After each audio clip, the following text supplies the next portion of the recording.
Evangelho de Lucas, capítulo 23, versículo 49. E todos os seus conhecidos e as mulheres que juntamente o haviam seguido desde a Galileia, estavam de longe, fala para o seu irmão do lado, de longe, vendo essas coisas.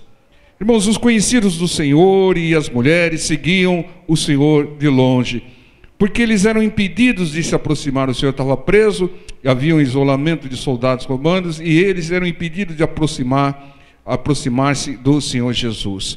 Hoje não há mais impedimento algum para que nós nos aproximemos do Senhor. E se aproximar do Senhor nada mais é do que se aproximar e andar de acordo com a palavra. Porque o Senhor é a palavra. 3 coisas testificam no céu: o Pai, a palavra e o Espírito Santo. Então, nesse versículo da carta de João, especifica, deixa bem claro que o Senhor é a palavra, né? O verbo que se fez carne. Então seguir o Senhor Jesus é seguir a palavra, e hoje não há impedimento para que nós nos aproximemos do Senhor. Se aproximar do Senhor é andar de acordo com a palavra. Por quê, irmãos? Porque as pessoas que não andam de acordo com a palavra, que dizem, não, eu tenho o Senhor comigo, não tem não. Eles estão se equivocando, eles estão enganados. Nós teremos comunhão com o Senhor, proximidade com o Senhor, quando nós estivermos na sua palavra, porque o Senhor é a sua palavra. Se afastou da palavra, irmão, se afastou de Jesus. A palavra do Senhor diz lá em Amós 3,3, andarão 2 juntos se não estiverem de acordo. A pessoa que não está de acordo com a palavra não está andando junto com o Senhor Jesus.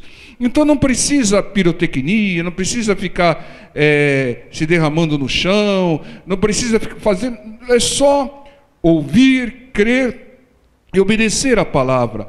E na obediência você está caminhando com o Senhor. Amém? E aqui no versículo 50 diz: e eis que um varão, por nome de José, senador, fala para o seu irmão do lado, senador, homem de bem e justo, senador, homem de bem e justo, naquela época tinha, né? Glória a Deus, né?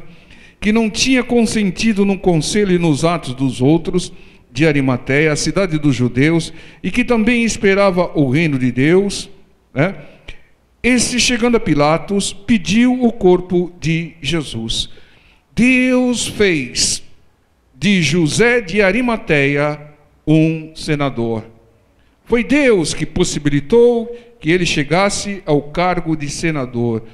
Deus preparou também a conversão dele, porque o texto diz aqui, homem de bem e justo, que também esperava o reino de Deus. Então José de Arimateia estava em conversão, né? Então Deus preparou tudo isso. Deus deu a José de Arimateia o cargo de senador e deu outros bens. Para quê? Para que ele usasse em benefício da obra de Deus. Um dos bens que Deus deu para José de Arimateia foi o sepulcro, tudo preparado por Deus. Ele desfrutaria do cargo de senador, ele desfrutaria dos bens que Deus deixou ou liberou para a vida deles. Mas no momento principal da vida do José, ele deveria agir e servir a Deus, para que se cumprisse o plano de Deus, os propósitos de Deus e as Escrituras que previam determinadas coisas que deveriam acontecer, porque tudo aquilo que é prometido por Deus, tudo aquilo que é registrado por Deus, sempre se cumpre. Deus não nos dá nada à toa. Tudo que Deus nos dá tem propósito de nos abençoar, e propósito para que nós abençoemos pessoas que nos cercam, e propósitos para contribuir para com a obra de Deus, né? Com o plano de Deus. Tudo faz parte de uma grande preparação de Deus para o cumprimento do seu plano, para o cumprimento dos seus propósitos.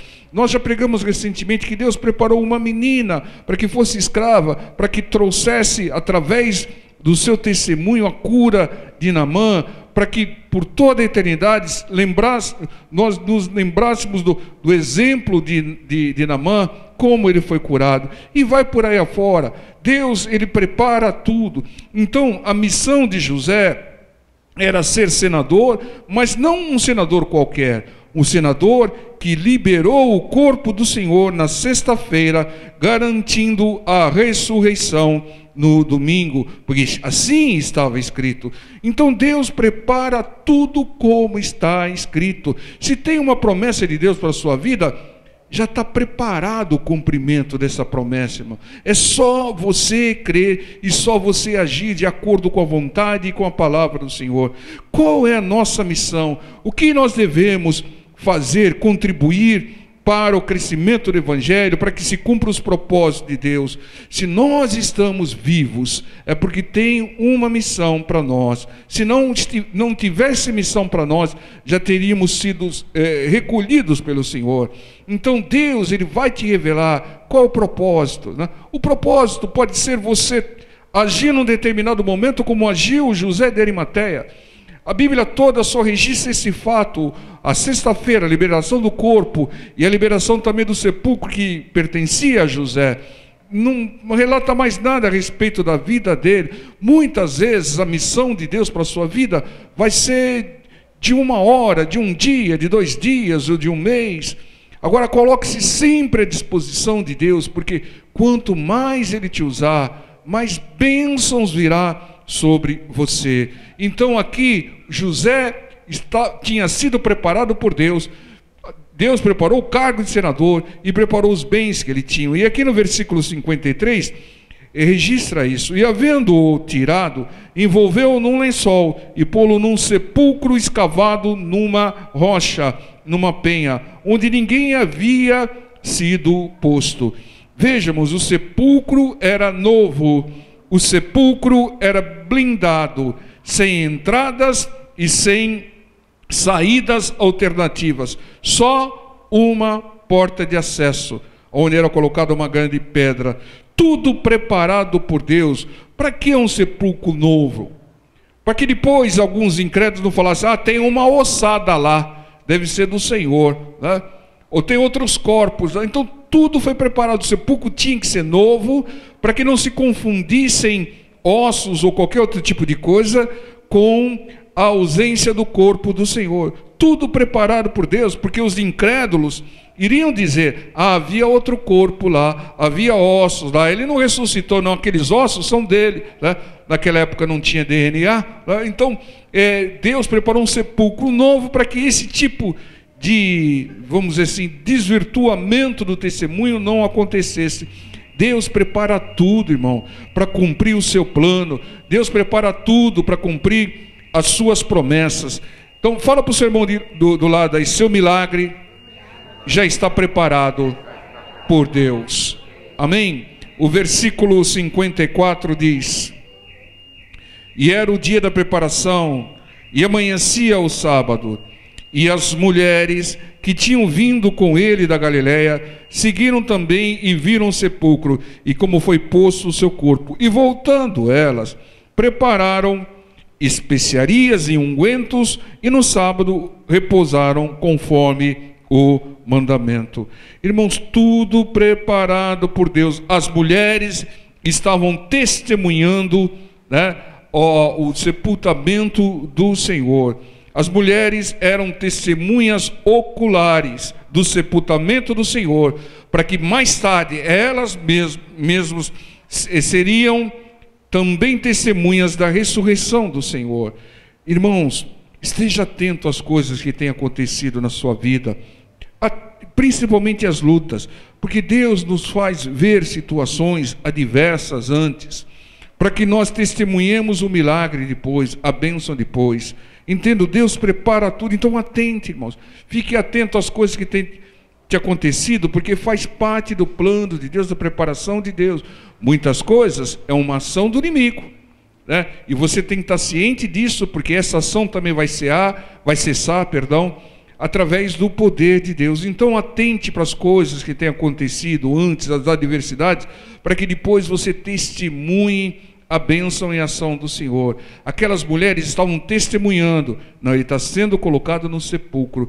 E depois, no domingo, elas testemunhariam que o sepulcro estava vazio, né?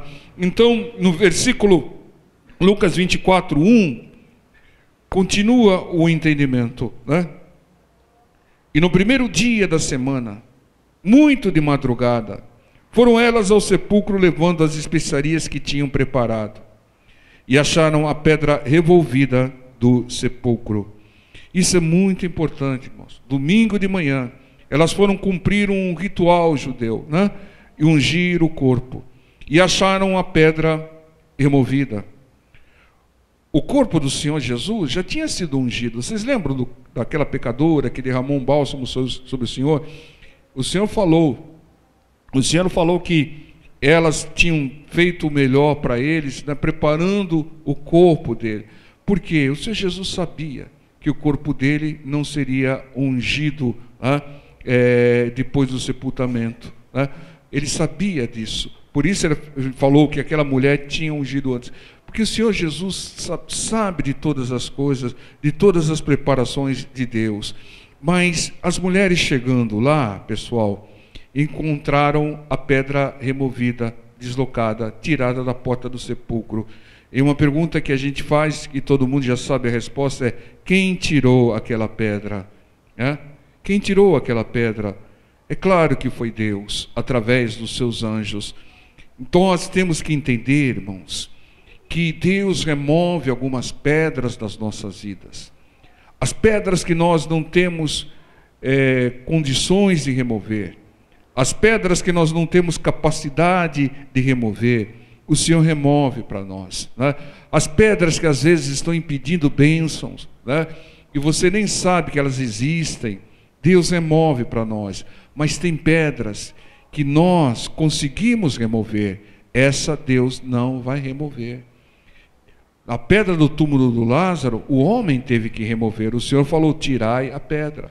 Esse entendimento, irmãos, é uma revelação poderosa de Deus. Não fique esperando Deus fazer tudo na sua vida. Deus vai fazer aquilo que você não consegue fazer. Deus vai tirar aquela pedra que você não consegue tirar. Mas a pedra que você consegue tirar é responsabilidade sua. Então não fique esperando, irmão. Tira. Deus já te deu recursos, né? Nós vimos e pregamos recentemente que o apóstolo Paulo levou 3 surras, né? E só na terceira surra que ela foi abortada, ela foi evitada. Por quê? Porque ele usou a cidadania romana, né? Ele, como romano, não deveria ser açoitado antes de um julgamento, né? Então ele usou. Por que Deus não livrou o Paulo da primeira e da segunda surra? Porque Deus já tinha dado recursos para ele evitar aqueles açoites. E ele não usou o recurso. Muitas vezes, você está esperando Deus fazer alguma coisa na sua vida, coisa essa que Deus já te deu recurso para você fazer. Deus já te deu recurso, irmão, né? Deus já te deu um convênio, né? Possibilitou um convênio. Deus capacitou o homem para desenvolver terapias, tratamentos e remédios. Então, muitas vezes, irmão, nós temos que usar os recursos. Por quê? Porque Deus nos deu os recursos, não foi à toa, foi para esses momentos. Vai ter a hora que você vai ter que usar pasta de figo, irmão. Vai ter que usar, como o próprio apóstolo Paulo recomendou a Timóteo, pôr um pouquinho lá de suco de uva, né, na água.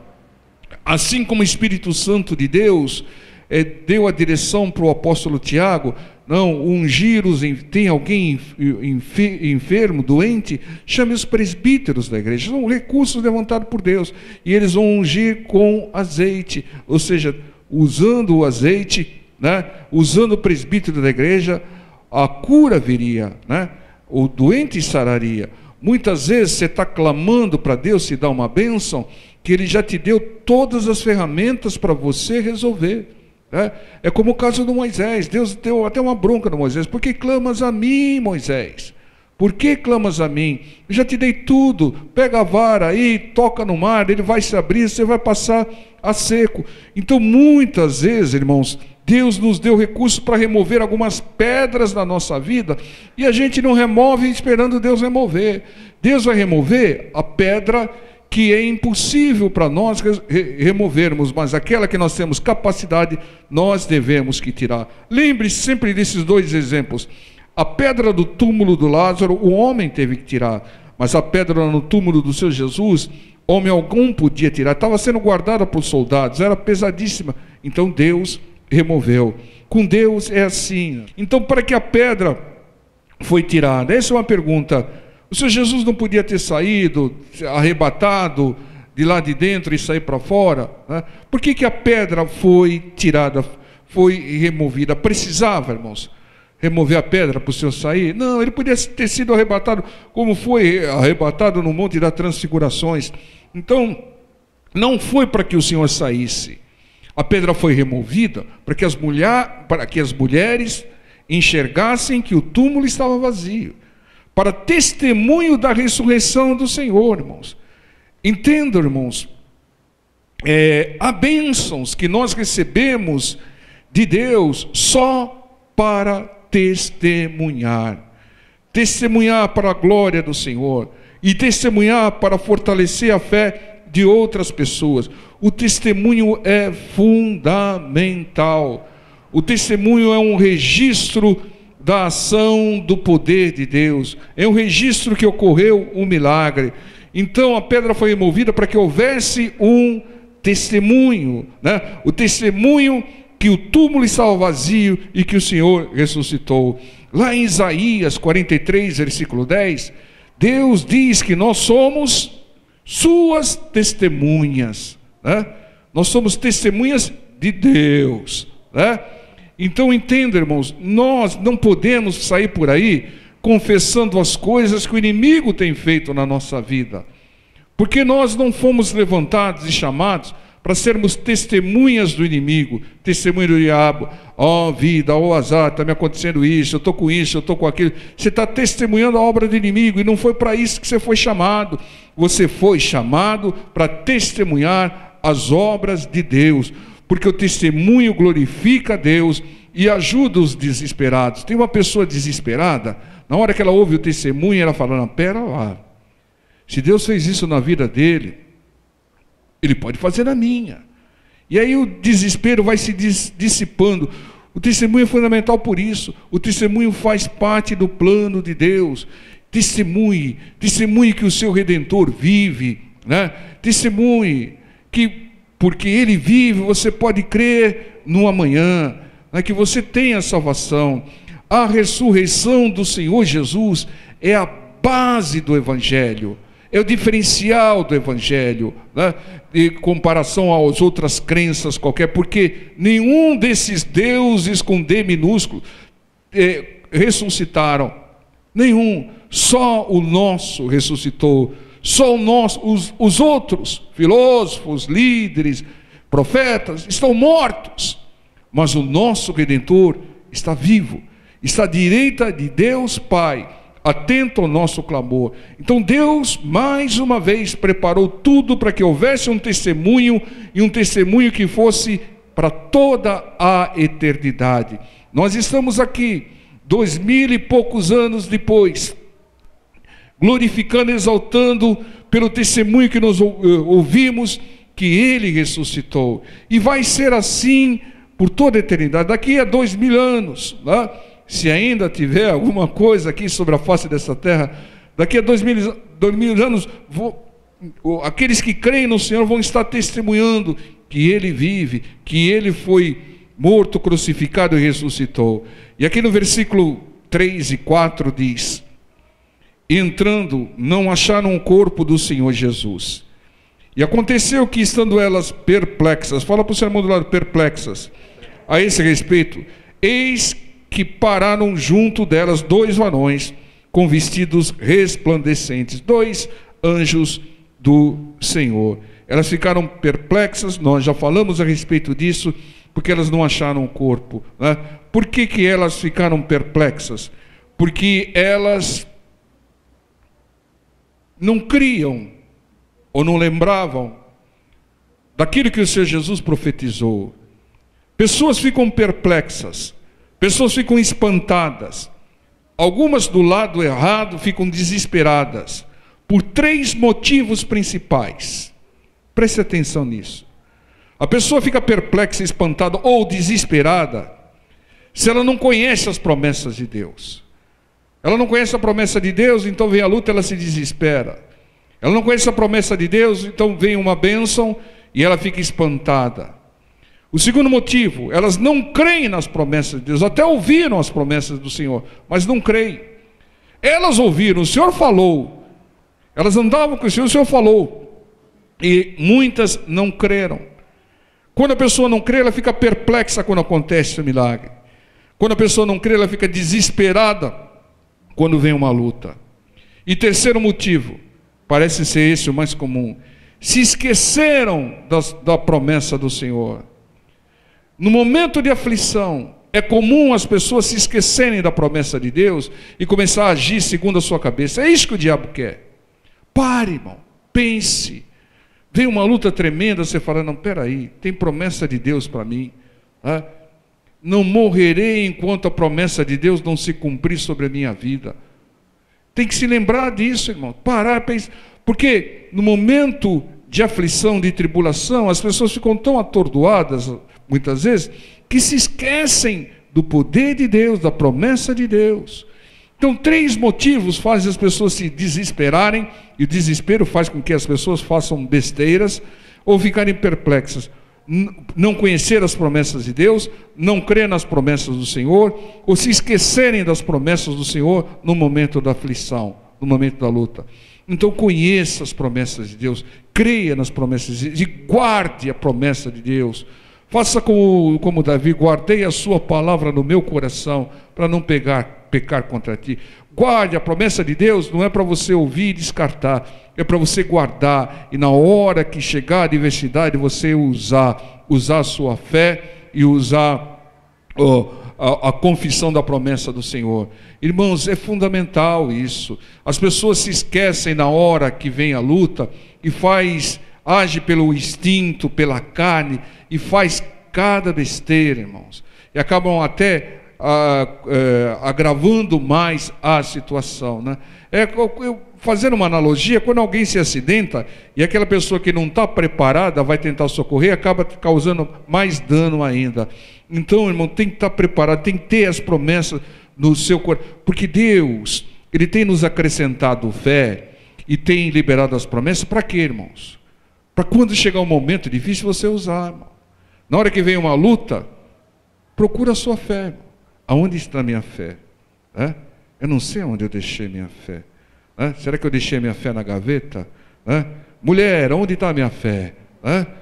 Foi você que guardou minha fé? Porque eu estou precisando. Nessas horas que nós precisamos da fé, irmão. Você pode andar com guarda-chuva durante o tempo todo, irmão, mas você vai precisar dele quando chover. Sim, a fé. Você tem que andar com a fé o tempo todo, porque quando vier uma adversidade, você vai usar a sua fé e vai usar o conhecimento da promessa de Deus, a sua fé na promessa de Deus, e não ficar desesperado e não ficar perplexo, irmão. Então, no primeiro momento você sofre um baque, mas você fala, peraí, tem promessa de Deus, meu Redentor vive, os anjos do Senhor estão acampados ao meu redor, e dessa maneira você pensa e você vê a saída bem de frente de você. Quando você está perdido, sem fé, no meio de uma grande luta, você não vê a saída, irmão. Você bate cabeça para tudo quanto é lado, você não vê a saída. E aqui no versículo 5, tem algo muito lindo. E estando elas muito atemorizadas, e abaixando o rosto para o chão, eles lhe disseram, os anjos, os 2 varões, 2 anjos, por que buscais o vivente entre os mortos? Irmãos, as mulheres estavam buscando o Senhor Jesus num sepulcro que era destinado a mortos. Está dizendo aqui os anjos do Senhor. Estavam procurando o lugar errado, porque Ele está vivo, Ele vive, Ele ressuscitou. Então, até hoje tem pessoas que buscam o Senhor Jesus no lugar de mortos. Buscam o Senhor Jesus no lugar errado.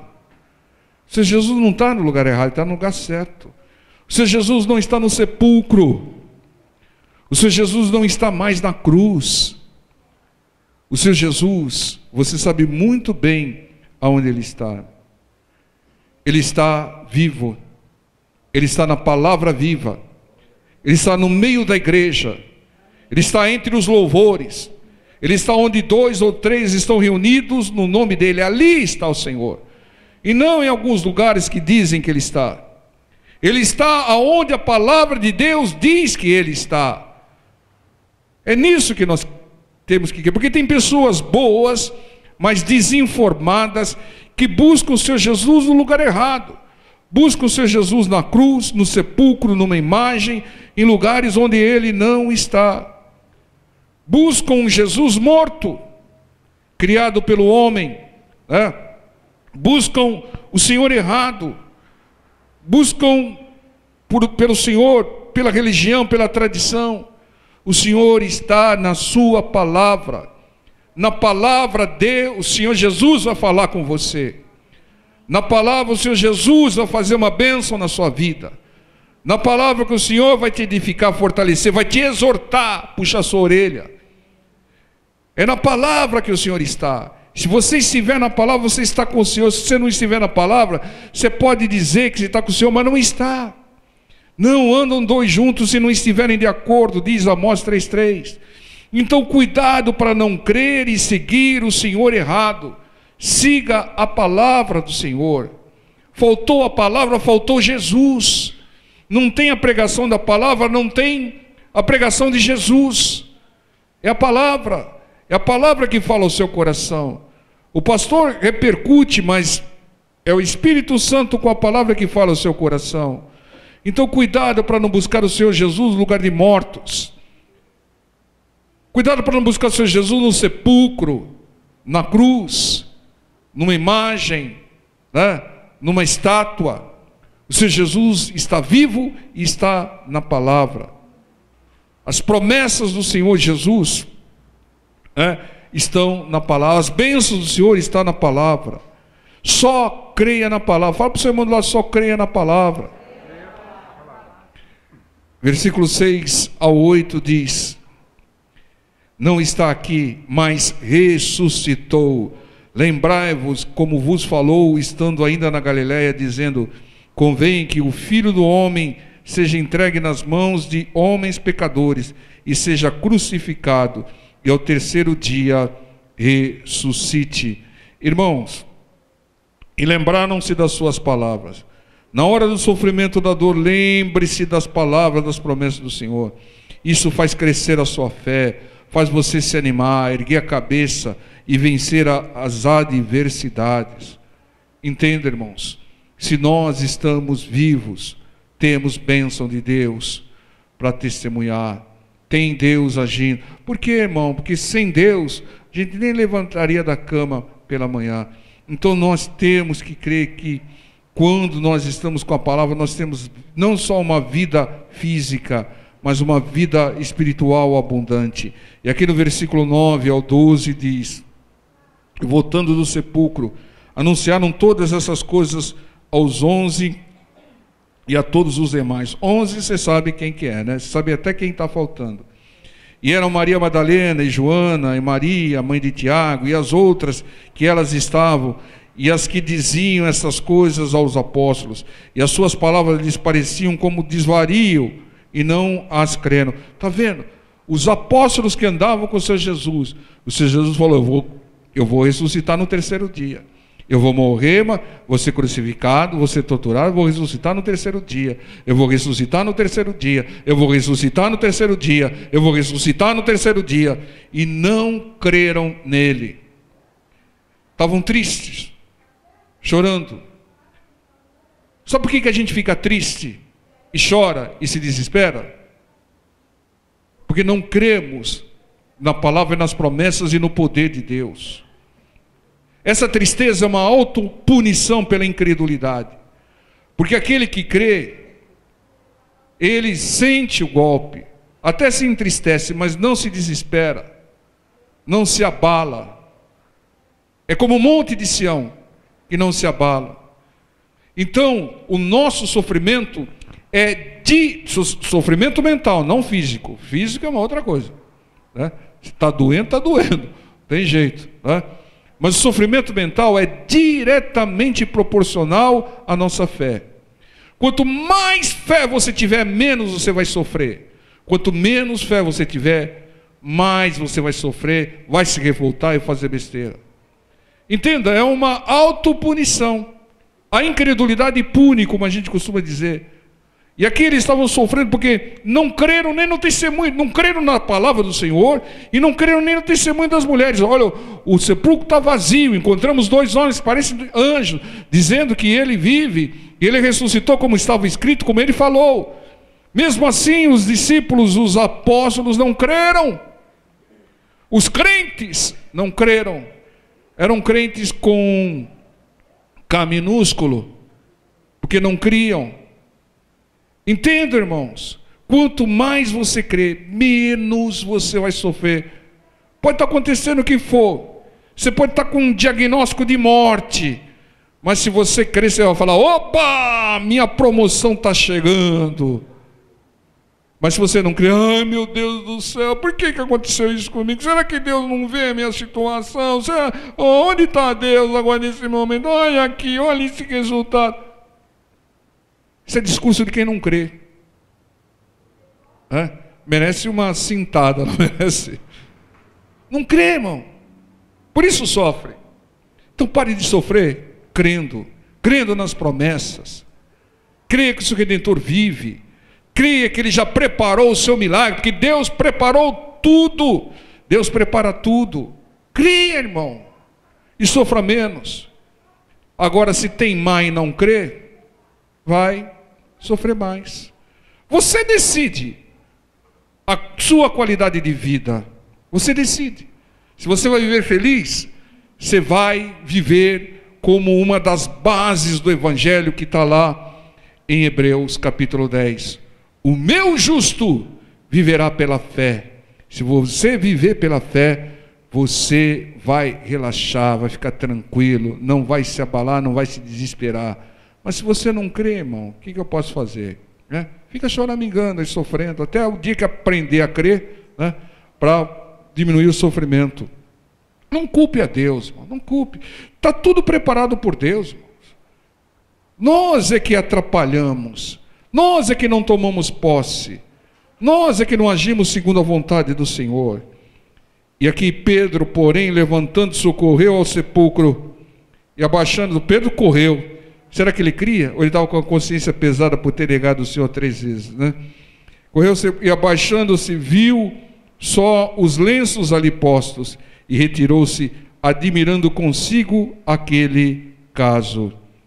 Irmãos, Maria Madalena, Joana, Maria e outras mulheres foram escolhidas por Deus para serem as primeiras testemunhas do maior milagre da história da humanidade. Elas testemunharam.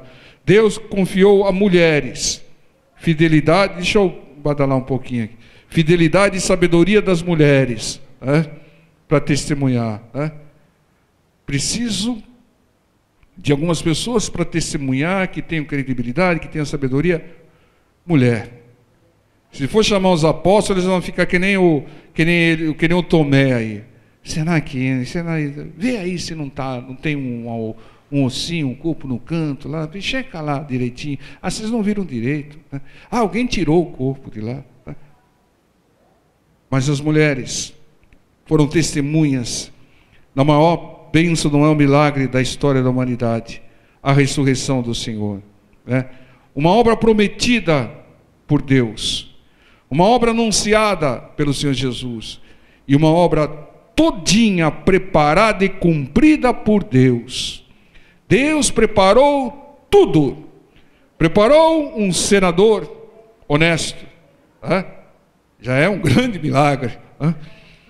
Deus preparou que o sepultamento fosse no primeiro dia, para que se cumprisse lá a palavra que ele ia ressuscitar no terceiro.